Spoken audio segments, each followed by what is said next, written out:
26 जनवरी 1950 को बाबा साहब के द्वारा लिखा संविधान उस देश में लागू हो गया। सन 1951 में बाबा साहब ने रानी झांसी रोड दिल्ली में अंबेडकर भवन का शिलान्यास किया।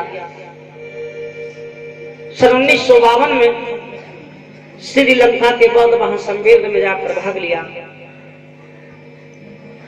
मई 1954 में बर्मा की राजधानी रंगून के विशाल बौद्ध सम्मेलन में प्रतिनिधि के रूप में जाकर भाग लिया। 14 अक्टूबर 1956 में बौद्ध धर्म की दीक्षा को ग्रहण किया 5 लाख अनुयायियों के साथ। 5 दिसंबर की रात्रि को बाबा साहब एक कॉन्फ्रेंस करके आए थे। रसोईया सुदामा से थर्मस में कॉफी रखवाई, रत्तू से कुछ पुस्तकें मेज पे रखवाई। क्या पता थी कि आज बाबा साहब से आखिरी मिलन हो रहा है। 6 दिसंबर की सुबह हो गई। श्रीमती अंबेडकर रोजाना की तरह बाबा को उठाने के लिए गई तो बाबा साहब चित्त निद्रा में सो चुके थे, संसार छोड़ चुके थे, हमारे बीच से विदा हो चुके। बाबा साहब के मरने की खबर पूरे देश में एक चिंगारी की तरह फैल जाती है। आकाशवाणी दिल्ली से रेडियो पर प्रचार प्रसारित हुआ। लोकसभा का मानसून सत्र चल रहा था, वह भी स्थगित कर दिया। और मेरे प्यारे साथियों, बाबा साहब को उनकी अंतिम इच्छा के अनुसार दादर शिवाजी पार्क चौपाटी में बाबा साहब के शव को हवाई जहाज के द्वारा ले जाया गया। आगे का हवाला इस गीत के माध्यम से सुनिए। ये अंतिम गीत आपके सामने प्रस्तुत है।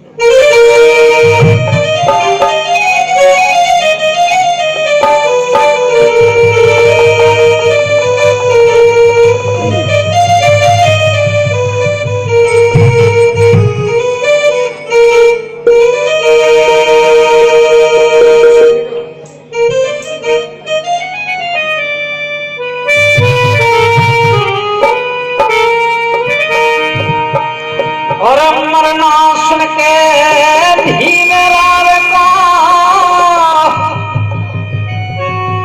शोक हुआ था भारी।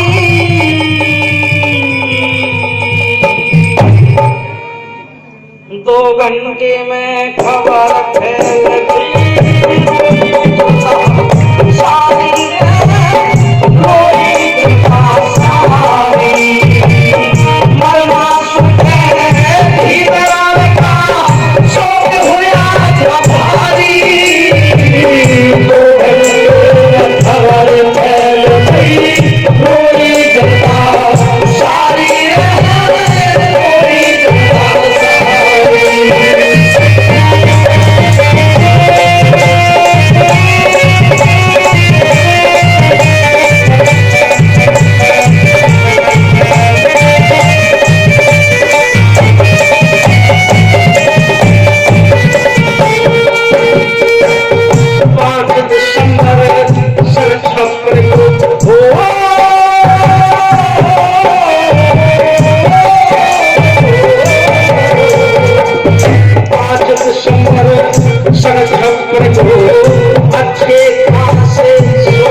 के सबको मुंबई की घुमाए, सबको मुंबई की घुमाए, लाखों की संख्या में साथ थे, लाखों की संख्या में साथ थे मुंबई के नारी, 2 घंटे में खबर फैल गई, कोई दफा सारी कोई दफा सारी।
सुखी होन्तु सब्बे होन्तु सुखिनो सब्बे भद्राणि पश्यन्तु महाकञ्चित् महागमा सब्बे सत्ता सुखी होन्तु सब्बे होन्तु सुखिनो सब्बे भद्राणि पश्यन्तु महाकञ्चित्